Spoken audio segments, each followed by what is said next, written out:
us again for the program called To Pursue the Truth.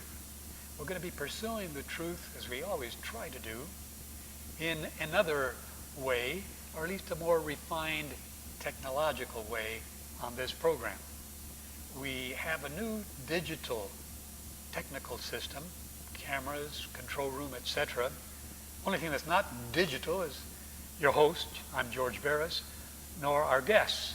But otherwise, the digital operation is now in effect at Community TV. We're happy to have it, just as we're very happy to have you with us. Before I introduce our guest for this program, I'm going to give you a short item, the sort of thing that I hope to be doing very briefly at the beginning of each of our programs down the line. To be sure I get it correct, because as far as I'm concerned, these are important items. I am going to read what I have here. That means a quick shift of the glasses away from the sunglasses to the ones that enable me to read. 3 weeks have passed, but I still want to share with most of you the elation over the election of Barack Obama as President of the United States. Now note that I share with most of you, at least that's what I said, I share it with most of you. That suggests a depressing element, even though this was the first election of a legal president in 8 years. As we have known, George Bush was improperly appointed by 5 members of the Supreme Court to his first term of office back in 2000. Then the Republican National Committee's manipulation of voting machines wrongly gave him a second term. We gullible, uncomplaining Americans in the main accepted it, and we've been paying the price ever since. But the depressing fact, to get back to it, the really depressing one, remains. And it's the depressing part of this year's election. 48% of those who voted in the election for president did not vote for Obama. That means almost half of the electorate chose to keep in office a corrupt Republican administration. That may include some of you to whom I'm speaking. And if it does, what's the problem? Are you crazy? Anybody who didn't vote for him or for Nader had to be crazy this year. But we're in good shape. We've got a president that I think we can trust. Let's hope that the powers that be that manipulate our government, the plutocracy, the big money people, do not get so involved that Barack Obama cannot do what he has pledged to do for America. Now, really shifting gears here, our guest is Zachary, I call him Zachary, but it's Zach Vishanoff. Zach has been with us once before, and on this occasion, we're going to be speaking with Zach about something he has tracked very carefully for several years. He has been an insightful viewer of and critic of policies of the University of Oregon. Sometimes certain things that he would praise, as many of us would. But he has insights, and he criticizes, no matter where the flack may fall, he criticizes the University of Oregon, athletics in particular, when it is justified. And Zach, it's great to have you again here. Thank you. To do some of this critique that you and I enjoy sharing. Now, if we're talking about the University of Oregon and athletics, what's the issue at hand that has you so concerned? You said Nike. You're not a representative of Nike, are you? I see that swoosh right there on your shirt. No. But it's class war, it says. Right. It's a multifaceted approach to controlling the university. And Nike's. And it's hidden behind things like the U of O Foundation. Or there's this other entity called FIT LLC, PHIT LLC. So in these very complicated ways that the media does not understand and cannot get the records on, they're able to really change the university and make it bigger, give it a bigger footprint, coax it into getting more land with eminent domain. You know, it's very complicated.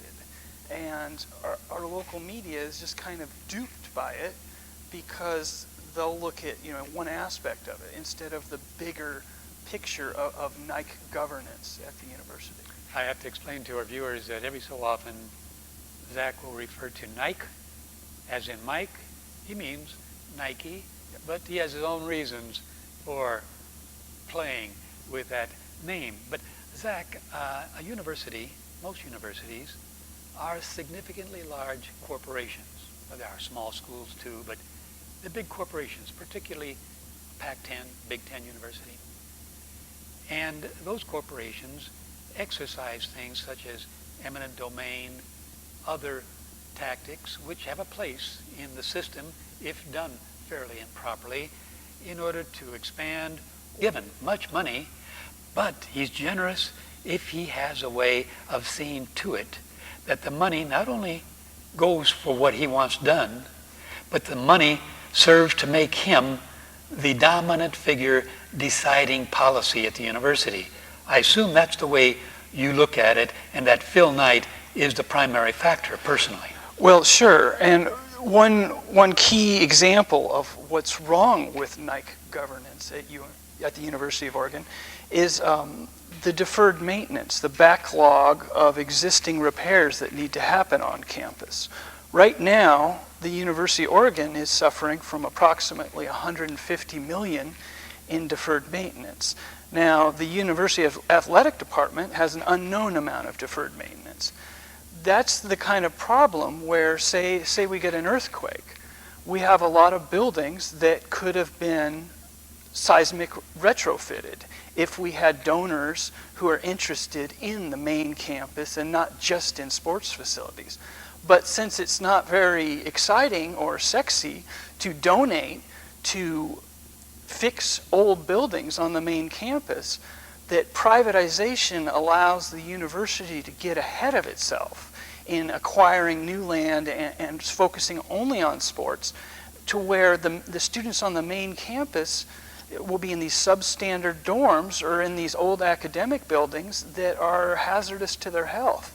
So it's a matter of really getting the university getting ahead of itself. And I think of it a little bit like economic development steroids. Because what steroids do is if you've got a body, you grow certain parts in a humongous kind of way while the other parts are withered. And eventually your entire body will break down because it is disfigured proportionately. And this will break under that pressure to do its original role and essentially be entirely privatized. Well, I think it is breaking already. We have seen it because of the focus on spending for intercollegiate athletics and the diminishing of the type of refurbishing that you were just mentioning a moment ago. You used the word privatization. The University of Oregon is a public institution, as are most in the Pac-10. Stanford is the exception. Southern Cal as well. But it's a public institution. Now, how is it, and so as a public institution, all the facts, figures, and data supposedly are supposed to be open to the public, the taxpayers, you and I and others. Where does privatization get into this? I am assuming you're talking about intercollegiate athletics being viewed as a private operation. Well, for instance, the legacy gift was given to the U of O athletic department. By Phil Knight. Right. And the arena, the money that's to be spent on the arena is required to do a no-bid contract. Okay. Now that's something a private entity would do, because a public school would have to have open bidding and get other firms, maybe more local firms instead of just Portland firms, involved in the project. Now this $100,000